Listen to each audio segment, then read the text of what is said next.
Over 200 beehives destroyed. We came to help any way we can.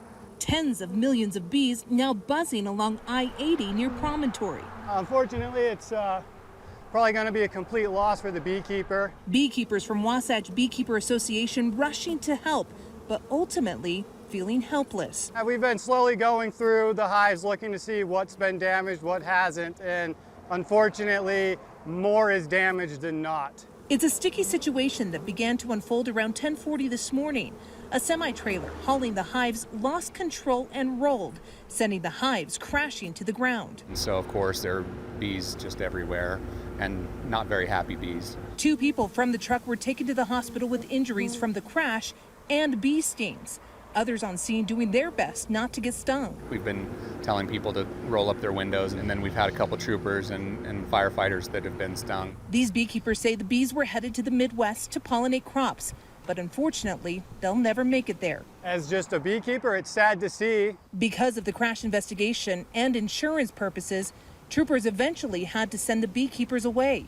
Yeah, I see it from all angles. Leaving these millions of bees in search for a new home.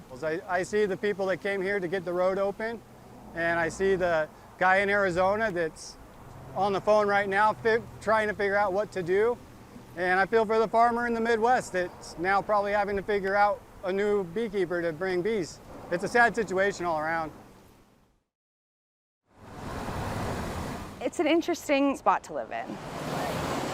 In a matter of minutes, Just quirky incidences. the neighborhood had devolved into chaos. Heard a really big crash, and my neighbor said, "Hey, he just got out and ran." Police found wrecked cars Hit about 4 vehicles along this street. and a driver who was fleeing. He was off his rockers, that's all I have to say.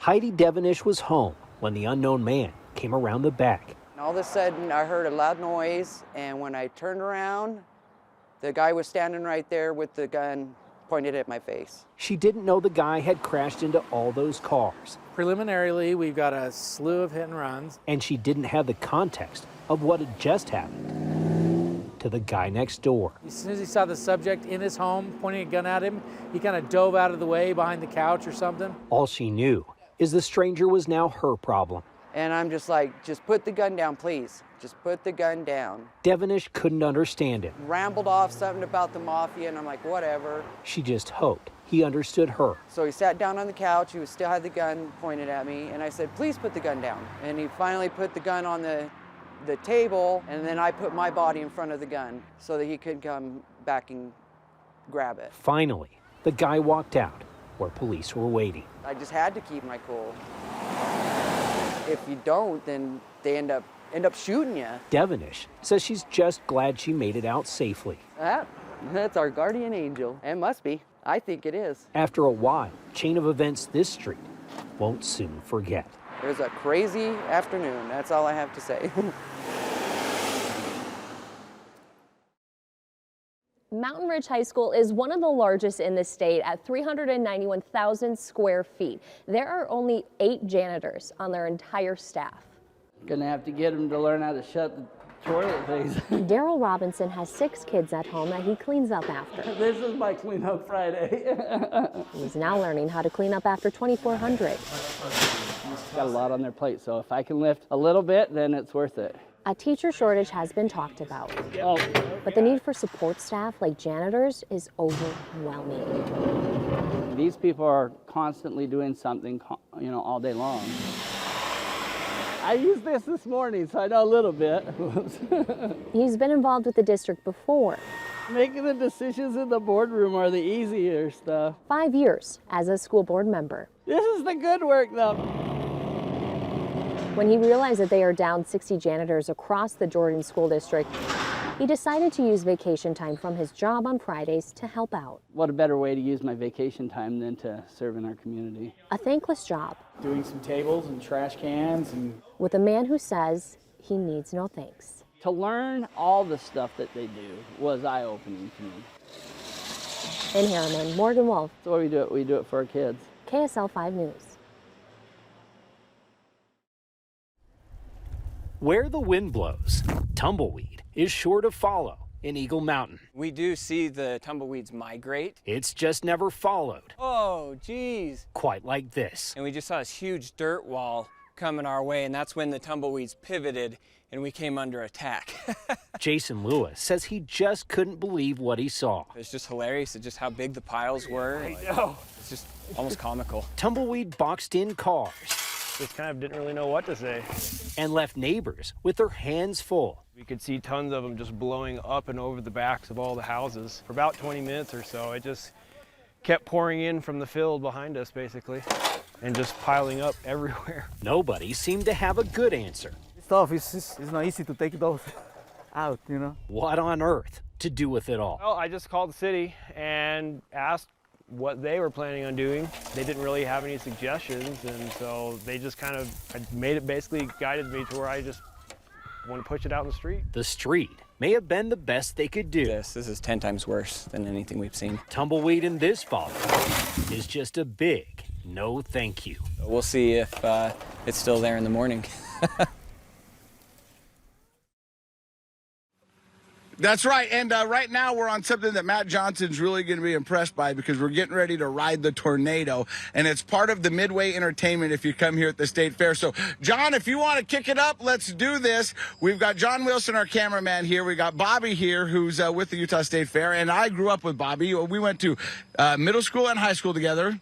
Yep. Probably spent more time in detention than we did in class. Most certainly. All right, and now we're here, and you were just telling me off air that about 280,000 to 400,000 people visit the Utah State Fair each year. Each and every year, man. And so now we're giving this a turn. We're getting ready to rock and roll, and you can come down and buy an all-day pass and get the rides here, or you can just get a booklet of passes. John, how you doing, buddy? How's that camera working? And so come down here and do it, and all the fried food. And I was just informed that later on this morning, we're going to try the hottest food item that's here at the Utah State Fair. It's called Pop Rock chickens. So it's chicken nuggets coated in Pop Rocks. You know, the things that you put in your mouth, but you're not supposed to drink Diet Coke because your body will explode. That's what we're going to be doing. They've got Flow Rider taking the stage tonight. They've got Demolition Derby tomorrow. And then they got monster trucks on Saturday. Plus all the animals. You can milk a cow. Just don't ask Katya to give you any help. And there's going to be a lot going on at the Utah State Fair. And I'm going to be honest with you, I'm getting a little bit sick, buddy. How are you doing? I'm getting a little dizzy myself. Yeah, this is as much fun as you can have the State Fair with the clothes on, and we're having a lot of fun. Bobby, why should people come down and check out the Utah State Fair? They should come down, check out the rides, have some good food, check out the concerts, monster trucks, Demolition Derby, and just have fun with the family. And it's an 11-day event, and you've been doing this for how many years now? This is my 14th year, Casey. And each year it gets better and better? Every single year, much better. I love it, and I love the fact that his beard is just flowing in the wind. It's not actually wind, because we're riding the tornado right here at the Utah State Fair. John, how you doing, bud? You know, it's a little dizzy. I think that was my favorite answer yet. Here it goes. Yeah, a little dizzy. So once again, the Utah State Fair up and running. Come down here and check it out. They've got the yellow slides. They've got the entertainment. It's Ag Venture. That's the tagline. So come down here and get yours. Real quick, let's spin as fast as we can. Let's do this. Wow. You can tell like he's panning up to the sky. He's not feeling good. Somebody check on John. I'm kind of regretting not doing the we're here, we're queer. Sometimes sending a message Once I get the S on. means spelling it out. Oh, and the K down. And today, It needs to be blue. everyone here was spelling it out Do we like being visible? in their own way. It's Trans Day of Visibility. You are being visible for the entire transgender community. It's important that we're visible because today and historically, as trans people and trans kids, we haven't been. So. For that one person in the closet. Hundreds gathered to show their support for the trans community. The trans individuals are just trying to be individuals. While pushing for greater acceptance. Trans kids who want to be in soccer, or basketball, or band, or theater, or speech, they should be allowed to do so as themselves. It's not something that's going away. M. Jenkins was joined by many with a personal story. It's very scary to come out just in general because you don't know what others' opinions will be about. that and changing your life and such. It's a hard thing all around, but you support your kids no matter what. You love them and support them. And they said progress is still possible. I think recently things have been hard with some anti-trans legislation specifically aimed at students. It definitely sends a message of like, we're not welcome. When it came time to march, the message was clear. We're here and we're human beings. Something they say shouldn't need to be spelled out, even in Utah. I'm excited to see that some of that work has started, but there's absolutely a long way to go. Classical music echoes down from Rosemary Olson's balcony. Music it's the air I breathe. Nothing is white noise to her ear. There is no such thing as background music for me. Living downtown, she's used to city sounds, but something different caught her attention. It's a B augmented triad. Throughout the day, she heard the same sequence of notes on repeat. As I ran to the computer and I typed in next door, I said, does anybody else hear this?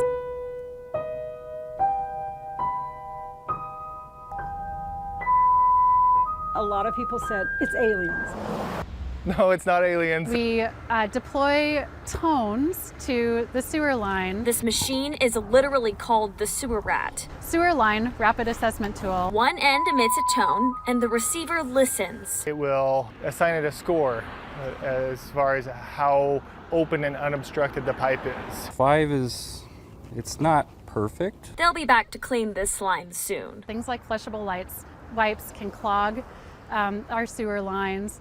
Along with things like fats, oil, and grease. Street by street, they test to see if a sewer line is collapsed or blocked. If the volume changes, something's off. And what did that score as? It says fair. The technology keeps the workers out of the sewage. We greatly reduce the amount of water and energy needed. And is environmentally friendly. Not to mention it's pleasing to the ear. I thought that's very earthy work, and they've made it into something ethereal and beautiful. Not extraterrestrial. Some high-tech sewer music, I guess. In a place that sees its share of big catches, I come up here fishing for bass and tiger muskie all the time. few have been more surprising than this one. Probably 20 feet off the shore right there, and it's in 37, 36 feet of water. Braxton Green went out fishing at Pineview Reservoir and caught himself a mystery. I noticed on my radar on my boat that there was kind of an object in the water, and I put my GoPro in the water, and there, lo and behold, it was a car. Green didn't know why the car was underwater, It looked like it's been down there for about a year or something like that, so he reached out to the Weber County Sheriff's Office, which came out on this day with its dive team. Probably about 10 feet in from where they're at right now is where I found it at. Fishing for a car takes a strong line, I mean, anything could go wrong, chains could snap. and crews came prepared to reel it in. I mean, that's a long ways up from the bottom, so As it finally surfaced, I really hope it's just a stolen car, honestly. any answers that rose from the bottom with the hatchback proved to be murky. We don't know how the vehicle ended up here or why it's not reported stolen. Typically, deputies say, cars sent to these depths are stolen, and they found several here before. Mostly down in the area where the water's the deepest. With water levels up to 20 feet below normal this summer, crews say the dumped ride suddenly became simpler to recover. I didn't know it would lead up to this. He may not exactly have caught it all by himself. I didn't know, but I found it, so I get half the credit, right? Green was just grateful he lured searchers out here for an unusual find. Most definitely my biggest catch out of Pineview. Beats all the tiger muskies I've caught. If you veer off the beaten path on the fringes of Layton and Syracuse, chances are you'll find Kevin Perry.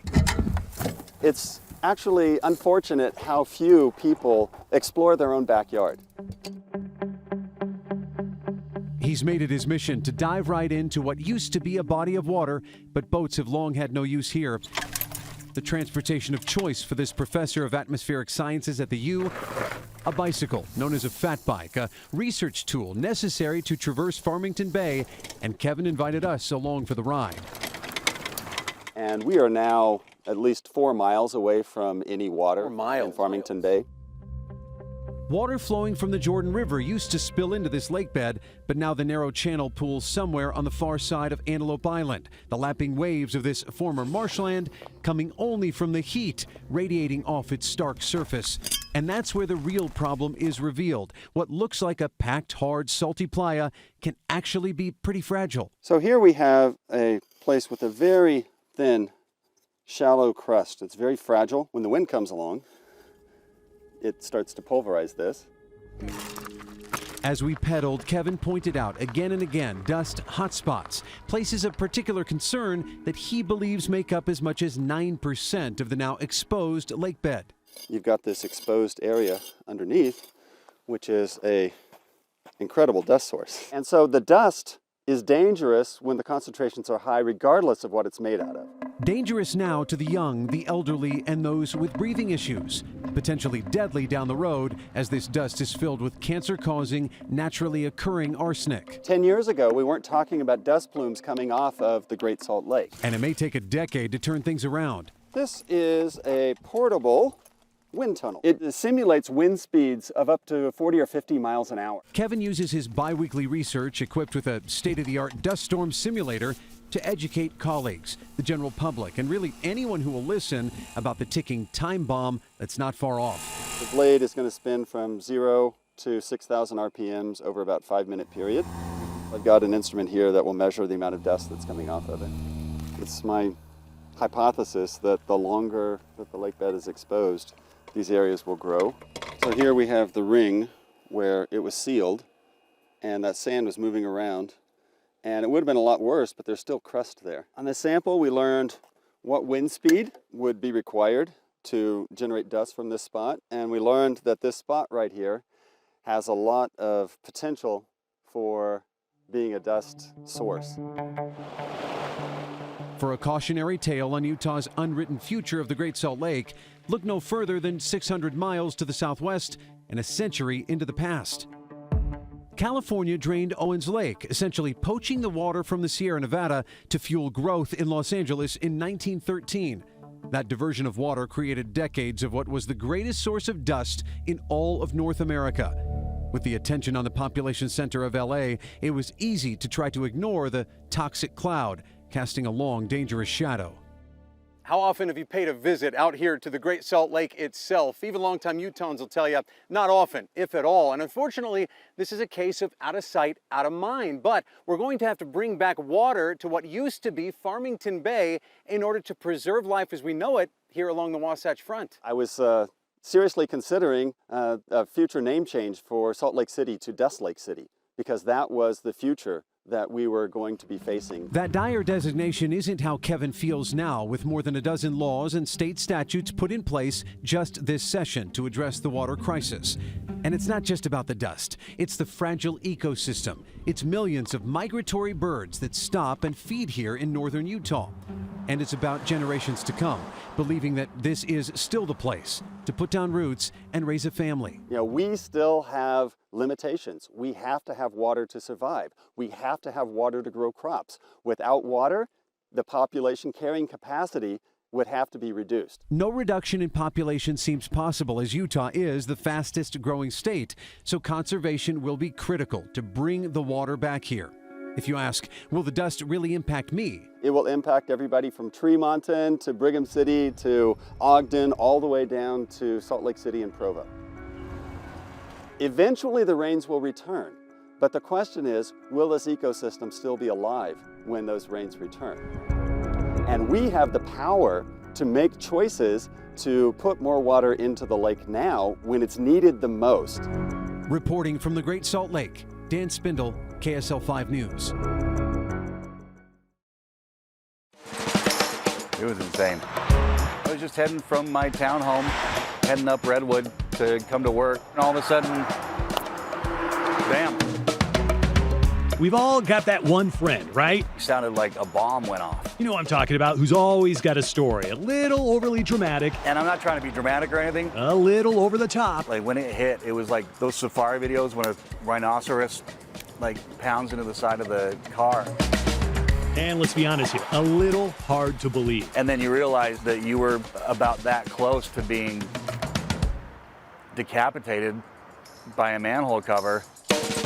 Brian Metzler has got a wild tale involving a flying manhole cover, documented by police, diagrammed on paper, and witnessed by... And then it flew behind us. Now, witnesses. Flying through the air, this huge manhole cover. And as unbelievable as it sounds, there is one thing you absolutely cannot question. Yeah, video evidence. I had no idea that was even a possibility, that could physically happen. It's crazy, right? Rewind, slow it down, put this video on a loop, because understanding the physics behind this 150-pound iron frisbee gone rogue is one thing. When it went...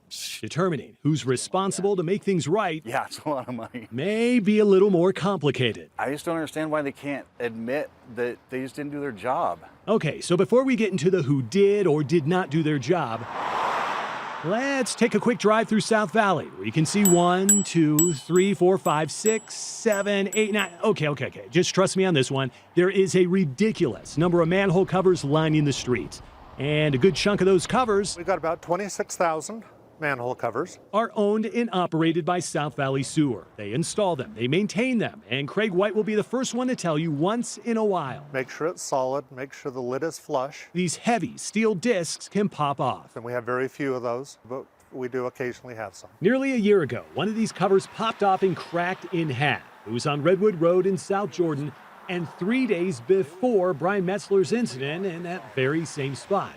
A driver running over it, telling police the cover sounded like it exploded, and saw in the rear view the manhole cover in the air falling to the ground. Our only involvement in the situation was to respond to the immediate public safety need, which was the hole in the road. Rachel Van Cleve is with South Jordan City and says their public works team made a quick fix, replacing the broken sewer cover with one of their own. It's a standard size manhole cover, which is 24 3/4 inches, the same exact size as South Valley Sewers. Unfortunately, it appeared that it was the wrong lid. Put on a lid probably for a storm drain as opposed to sanitary sewer. So, in an attempt to clear things up, 24 3/4. we compared covers between South Jordan City, 24 inches and 3/4. and South Valley Sewer, and guess what? Regulation. They measure out exactly the same, which means the cover that originally popped off and cracked had the exact same dimensions as the replacement that shot out just a few days later. And if you're wondering why in the world is that important? And then we got denied. They didn't think it was their fault. Absolutely nobody was taking responsibility for the damage. They just flat out said no to any of the cars involved. It was like weeks and weeks of getting denied. Now that right there is Nicole Giles, not just a witness, but she was in the car that shot that cover out, blowing a tire, cracking the rim, and jacking up the undercarriage. Who is responsible in a situation like this? It certainly isn't you. Everybody was just pointing fingers at everyone else, saying it wasn't their fault, it was so-and-so's fault. So-and-so put on one of our manhole covers, so it's their fault. You know, honestly, Brian and Nicole really do not care who's at fault. They just want someone to take responsibility. But the hang-up is this. South Jordan does not want to pay out thousands of dollars when they're not responsible for the sewer company's manhole. I will say that the infrastructure around it is what caused the manhole covers to pop up. And on the flip side, South Valley Sewer says the city never should have tried fixing the issue on their own. You have an emergency number where there's somebody on call. That is correct. 24 hours a day, 7 days a week. Nobody called that number. Nobody called that number. So, here we are. That's the one. That's the one that got me. Nearly a year to the day of the accident. You have a little PTSD? A little bit. And what originally sounded like a tall tale from our good friend Brian. I remember what it sounded like, and I remember what it felt like. Has finally been resolved. Not because of the documents, not because of the diagrams. Heck, not even because of this crazy video. Sometimes it just takes one person. Be a pain. Don't just go away. Getting a little bit of help. Ultimately, it's your manhole cover. Correct. Who is responsible? Demanding someone take responsibility. Not necessarily taking full responsibility, but agreeing to split the damages. That eventually blows the lid off the situation.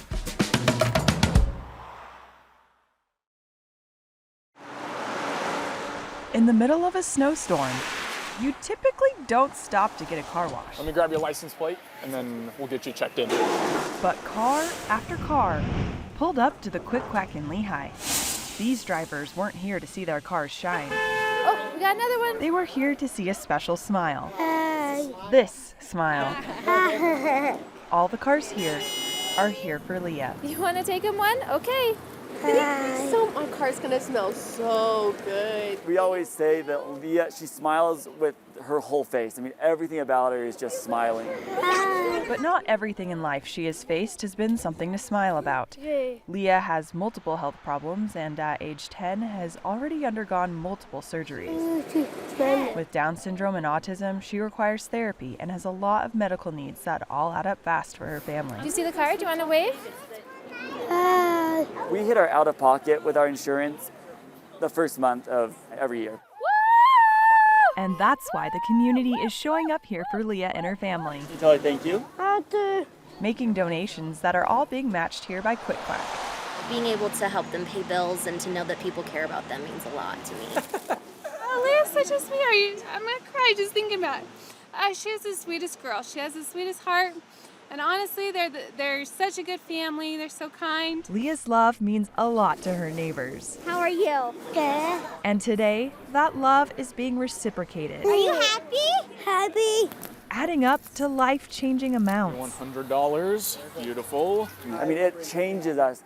We don't have to worry about how we're going to pay for things. We can make sure she gets the right medical services instead of having to worry about can we afford it. So even with it being cold and snowy, You like the snow? Yeah. for everyone here, there is no better time to come get a car wash. It's definitely a great day to get a car wash in support of such a good cause.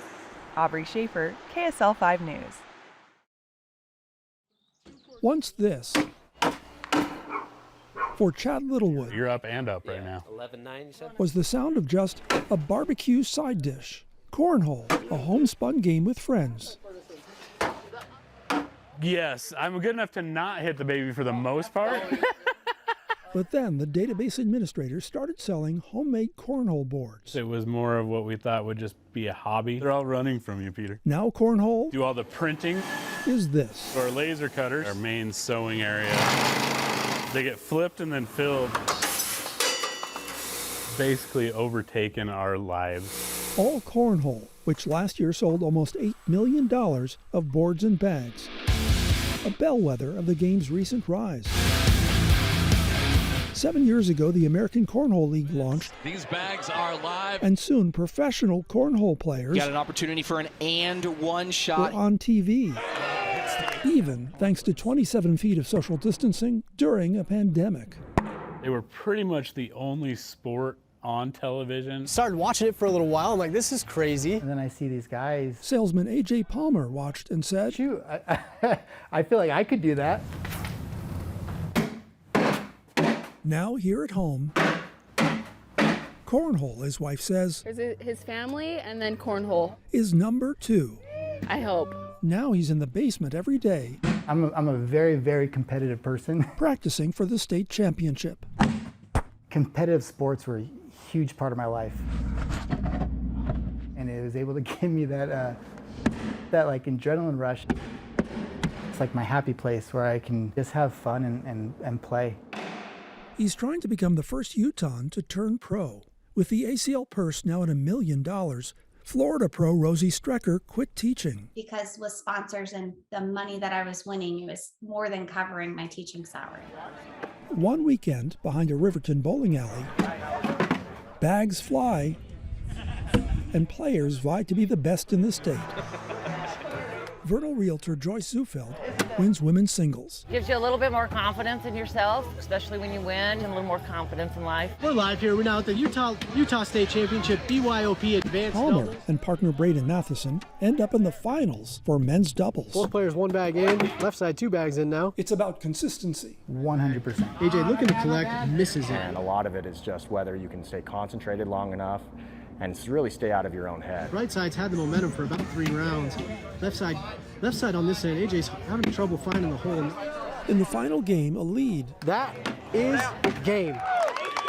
Turns into a very disappointing loss. Yeah, that one hurt. Gotta dig deep and come back strong. I mean, that's what all the good ones do. No doubt Palmer's family will be hearing a lot more of this. The sound of a game that's no longer just for barbecues. Peter Rosen, KSL 5 News.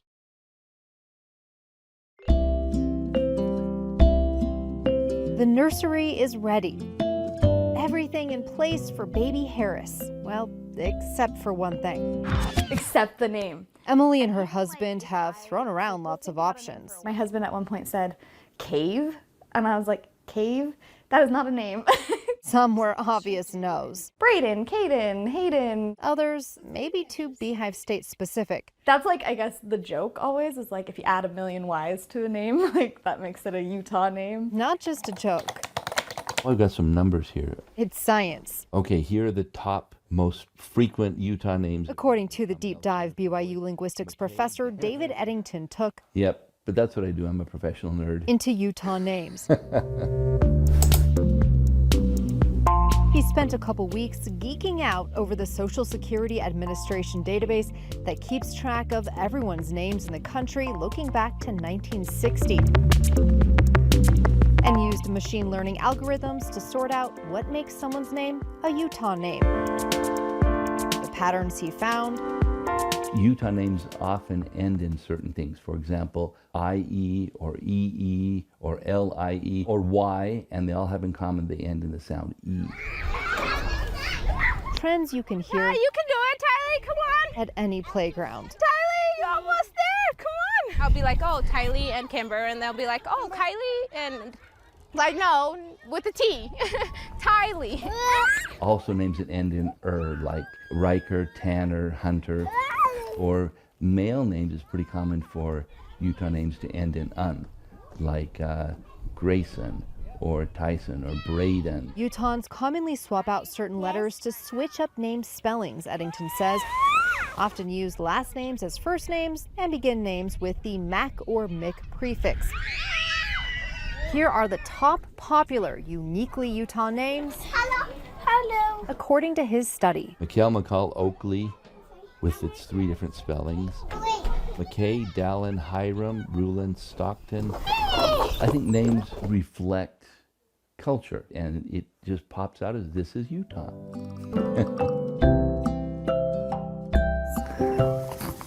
Oh, it's okay. Now, fresh home from the hospital. She got cute little hands. An overjoyed mom and dad are getting ready to roll out baby Harris. Being such a good baby. To the rest of the family. Grandma and Grandpa and Oma. And while his name has been sworn to secrecy until then, I think it's just the perfect name for him. They can't wait to see how he grows into it. I can't imagine him doing anything but making us very, very proud. Lauren Steinbrecher, KSL 5 News.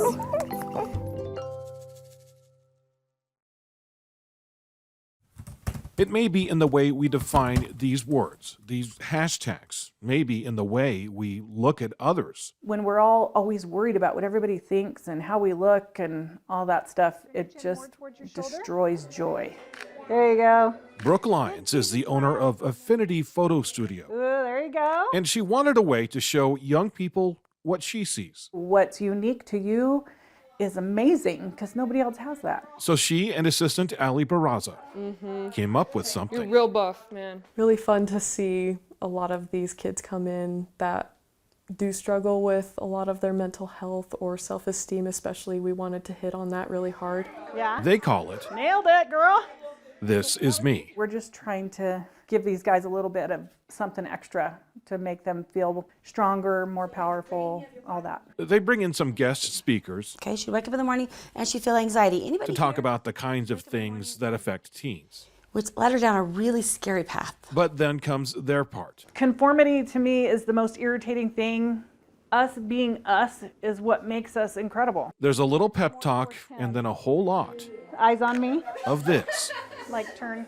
Some help with posing, There you go. looking relaxed, more secure. If people show a little bit of who they are, everybody wants to have something to do with them. But there's no special makeup, no hairstylists, just pictures. It's been really fun to see them kind of get comfortable with themselves by the end of it. And oh yeah, no Photoshop or editing. And so people see these and they're like, that's me. What did you do to it? And the end result is often unexpected. They just make it feel like really comfortable. Zoe Porter And it's always just a fun time. and Hayden Hardman have been through it a few times, and they say that look at themselves from the outside. Sometimes it's like you see it and then it's like, wow, like that's like a really good picture of me and like I really like that. It can say a lot. There's no editing or anything or filters, and so like just seeing like our natural self was really cool. Hey, remind me your name again. Peyton. Peyton. It's nice to meet you, Peyton. And to live life with no filter, to see through all that other stuff. When they see those images, you can just see they're going, oh my gosh, I really am okay just as I am. But look at how pretty you look. You like it? Yeah. And they walk away with something they maybe didn't quite have before. And build that self-esteem essentially in a very safe space. Take away those hashtags, and you're left with something big, something really important. And it's all you. What do you think? In Ogden, Fun, right? Mike Anderson, KSL 5 News. Vroom, vroom, we're gonna go fast. It's gonna be very fast. Whoever suggested children Oh, I feed giraffes lettuce before. should be seen and not heard Have you guys seen our colobus monkeys to our left? would have met their match I see in 7-year-old May. so cute. They're little babies. What do we do next? May's name in Japanese means bound to light. And ever since May was born, it's just glowing, huge, like the sunshine. When other 3-year-olds wanted playdates, her mom Jackie says, May started begging me that she wanted a business or a job, and it was May relentless. wanted a job. I was in the front yard and I was talking to a neighbor. I was aware that she was running around the cul-de-sac doing something. She was selling her artwork. That was a pretty big moment when she had the money and I could see the satisfaction on her face, and I thought, there's no way to rewind this. Next thing Mom knew, Hey, what's the name of every pet in the neighborhood, Mom? And I said, geez, kid, I don't know. And let's grab this page. May was on the phone polling pet owners. I wanted to know all of the pets in the neighborhood. She ended up compiling a list of 80 pets and 23 people. There's so many cows I can't even count them. That list I know almost all of these pets. became May's messenger, You're gonna be a bit shocked. a newspaper about a little girl Climbing trees takes a lot of practice. and her world. I like watermelon. I like noodles. Mud puddles? Yes, I love jumping around the metal puddles. It's fun to do surveys. Would you rather be a dog or a duck? A dog. Have flowers or a stinky house? Flowers. Who comes up with the ideas? Who comes up with the stories? May. Your editor-in-chief. Yeah. And senior reporter? Yes. And Godzilla and destroying cars. Her little brother Ren is now on staff. He's like the comic person, the funny person. Sneaky farts are hiders. They are just sneakies. Sneaky farts. They come in the bath. He's the junior reporter. Yeah, he's the junior reporter, and then she's just the typist. And She's just the typist. May likes to say, Mom, you're just the typist. we don't want to hit anyone with this car. Now they're not just kids at the zoo. So this is all of his notes for his interview. They're kid reporters chasing a story It's Pussy Meow Meow. about red pandas. What time does red pandas wake up? What time do they wake up? Well, they are crepuscular. Can you say crepuscular? Crepuscular. Good job. Why do you like the red pandas so much? They're just so active. How do you get the animals back in their cages if they escape? Ren and May do interviews, You like how cute it is? Okay, let me have my mom write that down. Mommy! and Mom transcribes them. It's just fun to talk to people and learn new things. I've interviewed car people. Veterinarians, muralists, graffiti artists. An interview with a rabbi. Are you ever scared of talking to people? I never know. She's never been afraid. Her first horse vaulting lesson, the teacher came up afterwards and said, she's fearless. I like that. They dictate stories, I'm gonna tell you about Jane Goodall. and Mom types them up. Jane Goodall, she loves chimpanzees. First, we're gonna lay it out. She lays it out on a page. Imagine there's a D there, just we don't have an extra D, so we're gonna have to make a copy. The Earth Day edition, for what's now called Kid News, goes to print. We print it on the $25 copier. Then to Mom's sewing machine. It's all about how we can treat the earth, and then it's how about the earth and facts about the earth. And then to subscribers and others. She ended up with like 70 subscribers. You make hundreds of copies? Hundreds of copies. I think it turned out good. Thanks to May's fearlessness. Just give it a whirl in life and just see how it goes. She has a voice. She has good ideas. Hello, this is the newspaper. What she says, I think, is important. It's extremely validating to children to see their words in print. Children should be seen and heard. I have learned that kids' voices really matter. And her mom says, read. Peter Rosen, KSL 5 News.